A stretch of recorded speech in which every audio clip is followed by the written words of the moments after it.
Hi folks, welcome to grade 11 physics. My name is Mr. Parsons and I'm going to be your instructor for this course.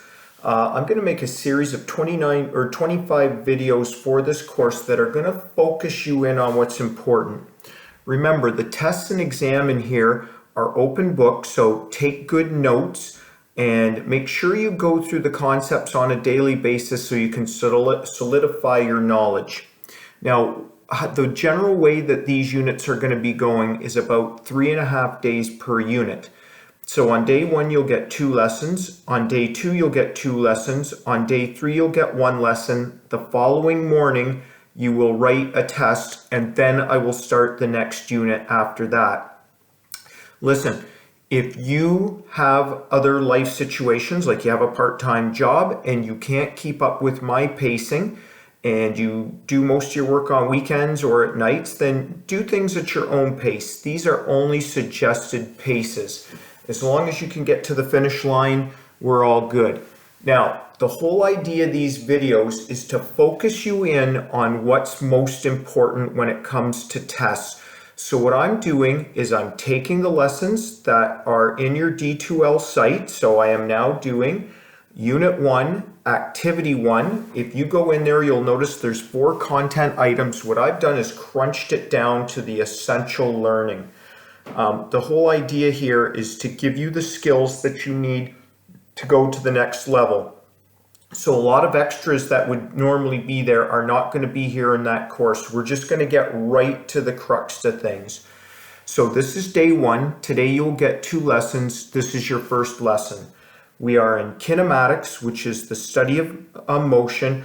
I will tell you that you're going to have to enable Flash Player on your computer. So you're going to have to figure out how to do this because every computer is different.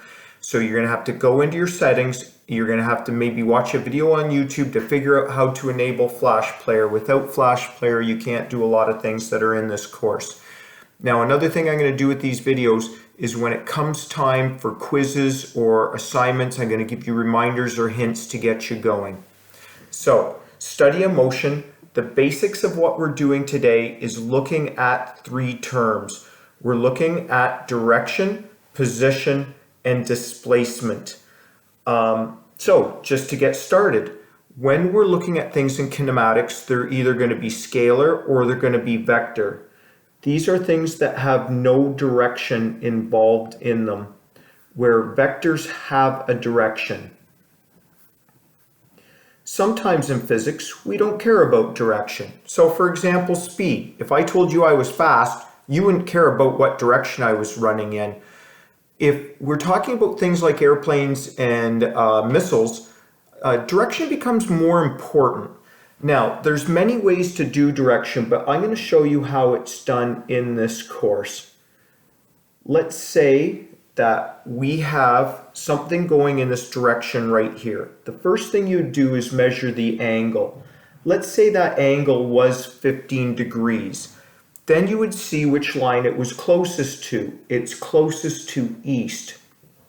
Then you would see which line it's second closest to. That is north. So this is 15 degrees north of east. It is east, it is north of east by 15 degrees. Let's do one more. Let's say that this was 10 degrees.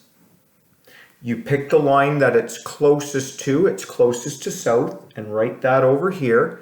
Which one is it next closest to? It's next closest to east, so it's 10 degrees east of south. Once again, this is not what I normally use to do this, but this is what they use in this course. So this is how we're going to do our directions. What I have said so far is very important in the course.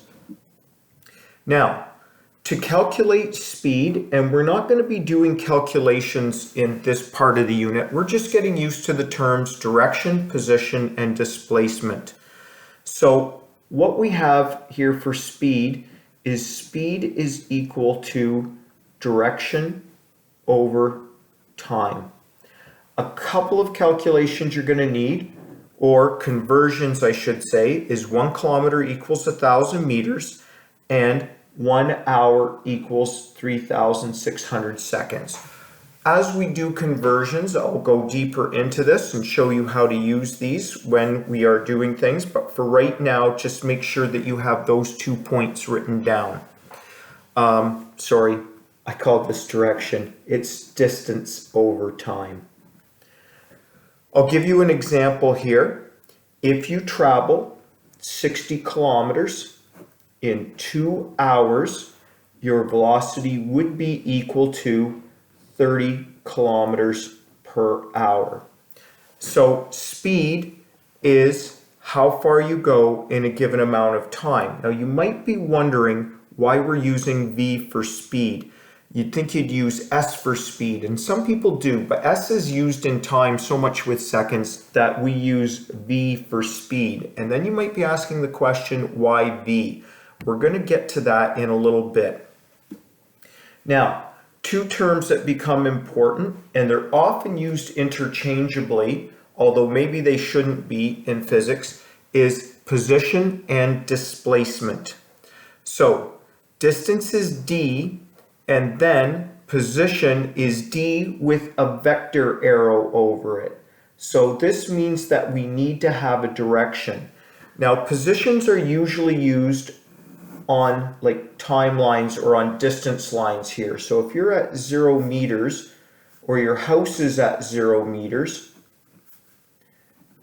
and you are standing here, excuse my drawings, they're not very good, at 10 meters, a position not only has a distance involved, but it's got a placement. Usually when we go to the right on a line in physics, we call that 10 meters plus. We could also call it 10 meters forward. We could also call it 10 meters east, as long as we have a direction. So, position is where you are relative to something else. This person is standing 10 meters to the positive side of this house, or 10 meters forward from the house, 10 meters east of the house. Okay. Plus and minus is arbitrary, but in physics, plus is usually to the right, minus is usually to the left. In physics, negative is usually down, positive is usually up.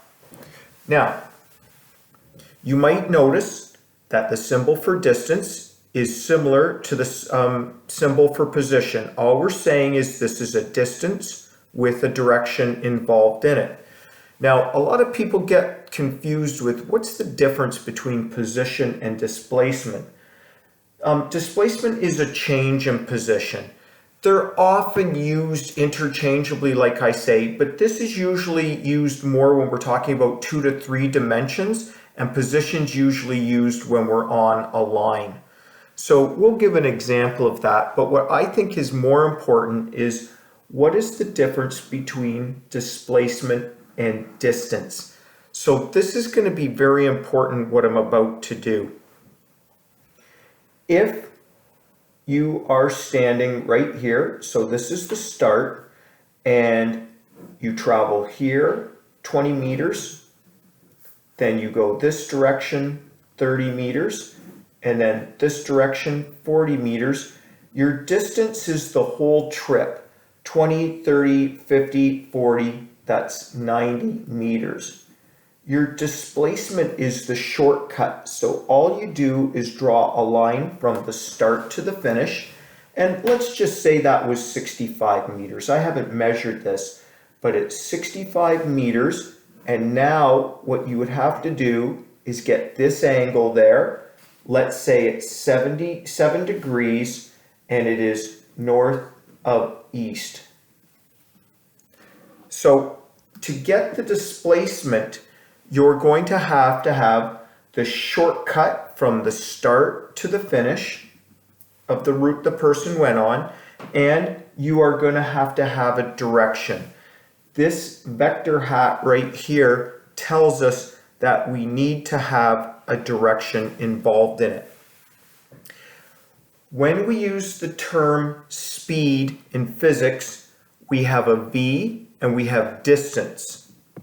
When we do velocity, velocity is displacement over time. So we would measure that shortcut, we would put a direction in, and then a time. So speed would be used for how fast somebody can run. Velocity would be used when we're worried about direction. We don't care just how fast that airplane can go. We care about where it's going to. The other thing to think about with a plane is the plane goes up in the air and then lands. We don't measure this whole distance when we talk about how fast the plane travels. We talk about this shortcut from here to here and we get that displacement. So the main things that I want you to think about as you're going through the first lesson, you're going to find a lot of extraneous materials, but you must know what a scalar is. You must know what a vector is. You must know how to find directions. You must know how to find speed. Well, we're not going to do speed calculations yet. What's more important is that you understand the concepts of distance, which is your total trip, position, which is usually used when we're on some sort of single plane line, and it's where you are relative to home base, and displacement, which is the change of where you started from to where you ended, and it is the shortcut. Those are going to be the enduring pieces of knowledge that will be on your first test. The last thing I want to say is that you can't rewind a teacher, but you can rewind a video. Watch the videos a couple of times to make sure you get the concepts. Thank you very much.